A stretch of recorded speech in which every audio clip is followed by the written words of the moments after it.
Hello everyone. So today we are going to discuss about the play The Mother of 1084 by Mahashweta Devi. So this play was a translated version of the Bengali play called as Hajar Churasir Ma, and this play was first published in the year 1974.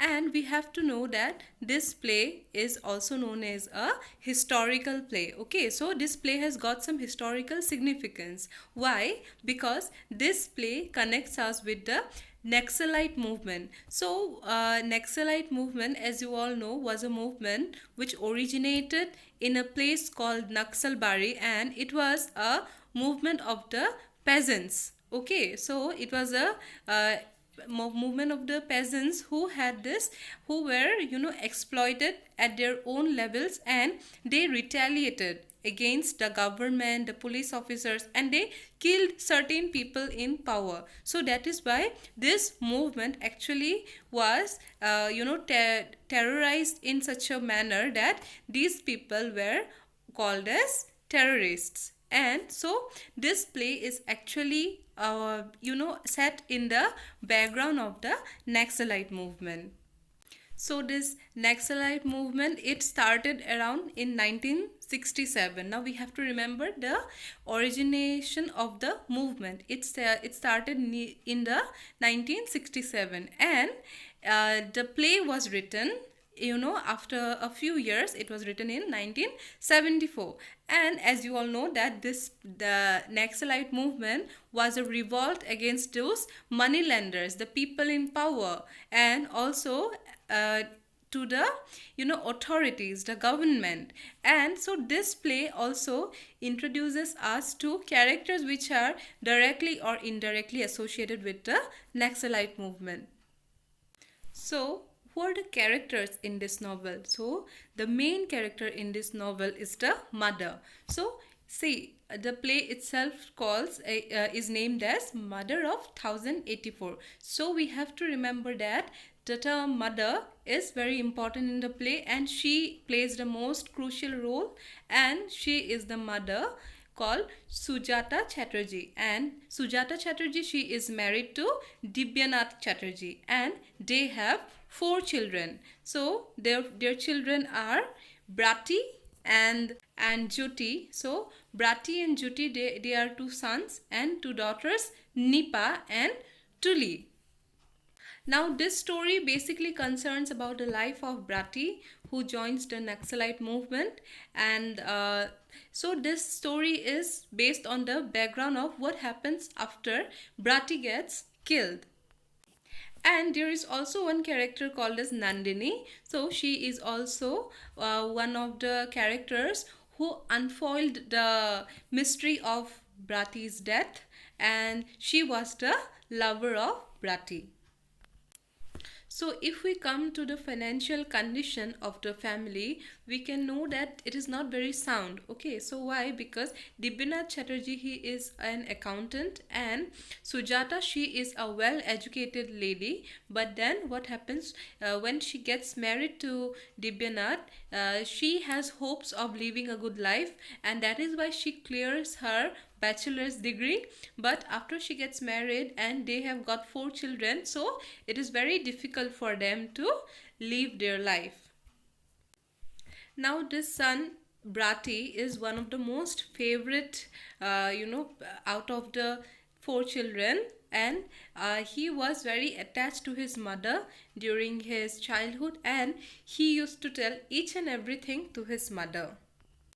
So he was the most favorite child, and when he was growing up, he actually felt that need that there should be a movement. Why? Because when he was growing up, he saw how the people of the elite class or the people in power, they tortured and exploited mercilessly to the the poor workers and their children.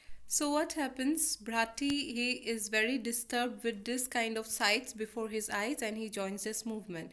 And so uh, during this time of the movement, so he and several thousands of people, they volunteered to fight against this exploitations, and they were under one underground mission. So when they were in this mission, then what happened, they were about to do something great. Okay, they were about to do some they wanted to teach a lesson to the people in power.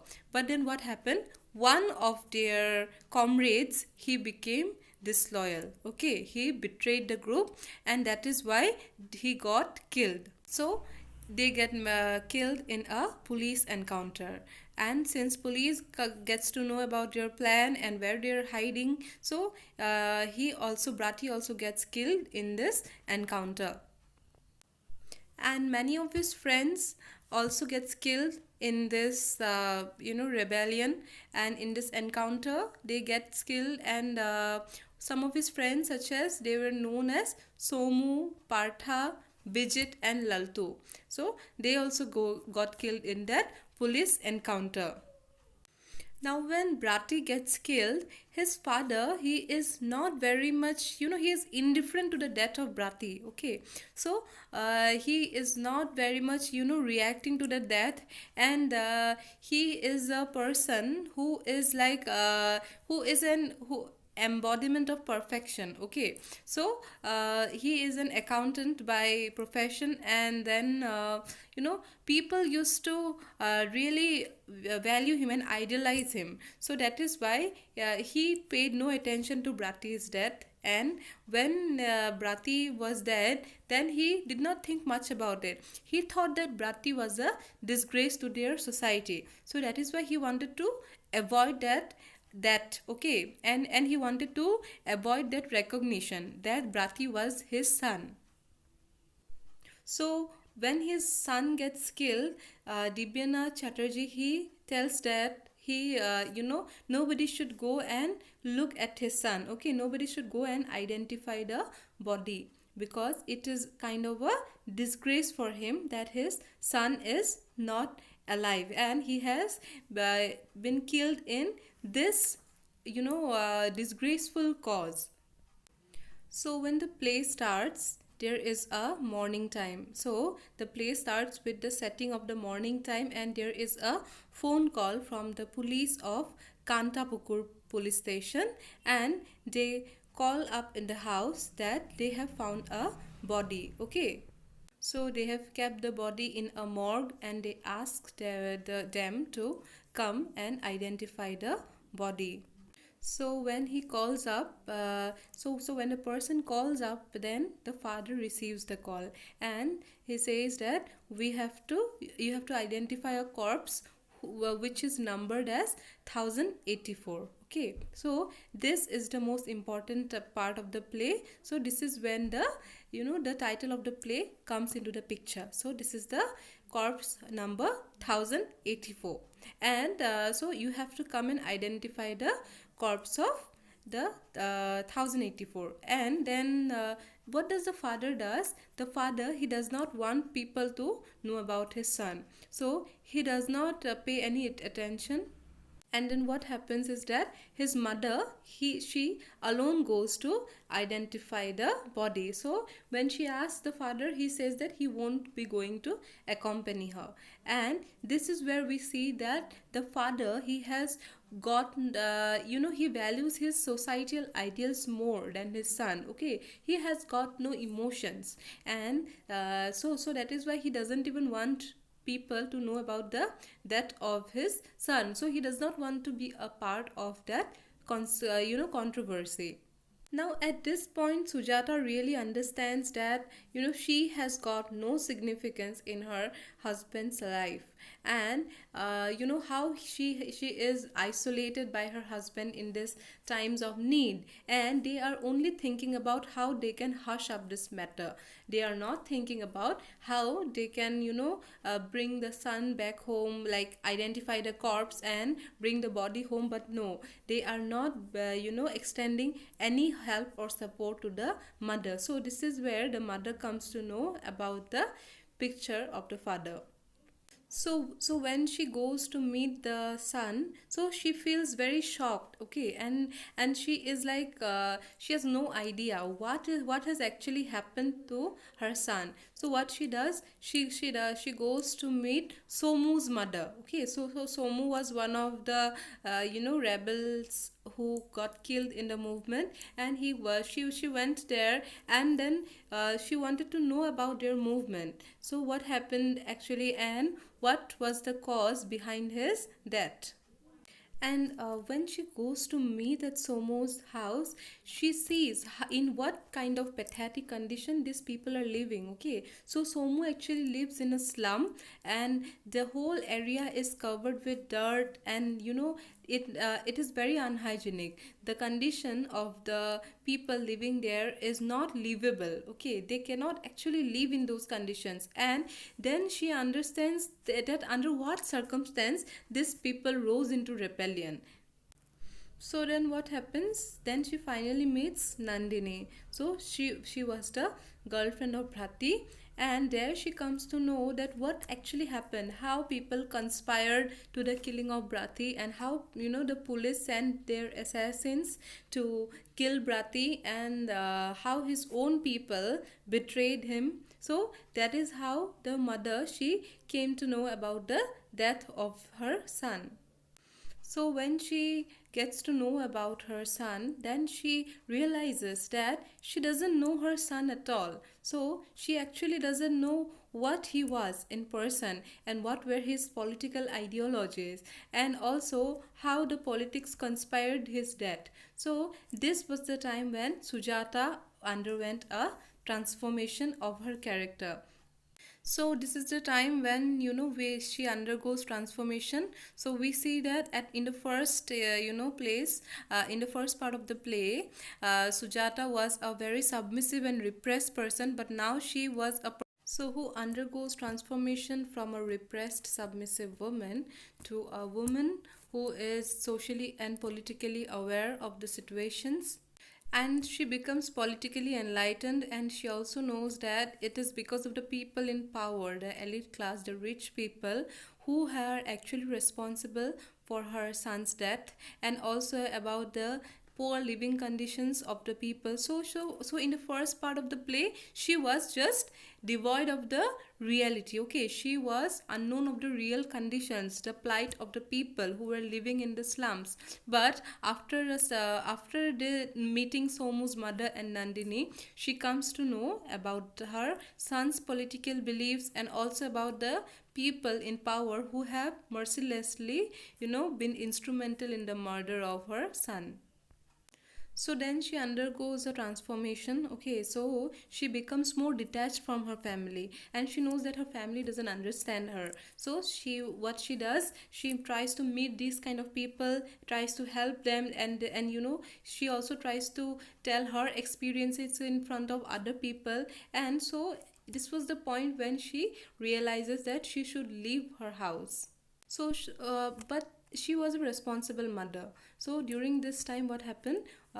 She's daughter had an engagement ceremony, and she attended this ceremony, and but she was in a white sari. So why she was in a white sari? Because she considered herself very detached. Okay, she considered herself. So what is the significance of a white sari? Firstly, we wear a white sari when somebody is dead, isn't it? So that is why, so this white sari was also a tribute to her son Bhakti, who was killed.